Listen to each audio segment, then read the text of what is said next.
আসবো জলপাইগুড়ি জেলায়।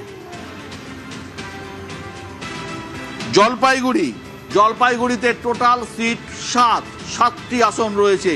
2021-এর বিধানসভা নির্বাচনে তৃণমূল পেয়েছিল 3, বিজেপি পেয়েছিল 4।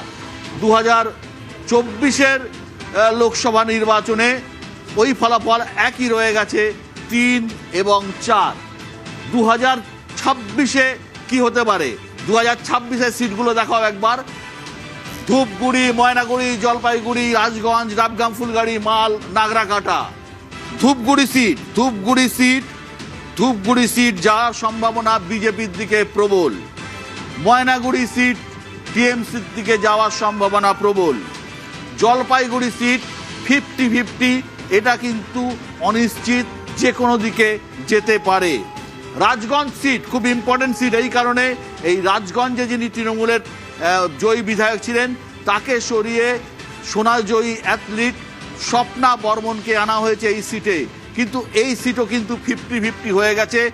বিজেপির দিকে সম্ভাবনা একটু বেশি আছে, হেলে আছে, তৃণমূলও পেতে পারে, এটা কিন্তু বলা যাচ্ছে না। যদিও এটা নিশ্চিত সিট ছিল তৃণমূল কংগ্রেসের, প্রার্থী বদল একটা বড় কারণ হতে পারে এই সিটে তৃণমূল যদি হেরে যায়।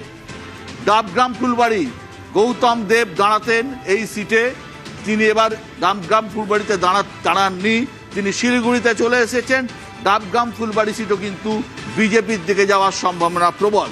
মাল সিট, মালবাজার, এখানে সিপিআইএম এর মন্ত্রী ছিলেন, পরবর্তীকালে তৃণমূল কংগ্রেসে যোগদান করেছিলেন, তিনি গতবারও জিতেছিলেন, এবারও মাল তৃণমূল কংগ্রেসের দিকে যাওয়ার সম্ভাবনা প্রবল, কারণ মালে তৃণমূলের অর্গানাইজেশন অত্যন্ত ভালো। নাগরাকাটা সিট খুব ইম্পর্টেন্ট সিট, কারণ চা বাগানের দূষিত এলাকা।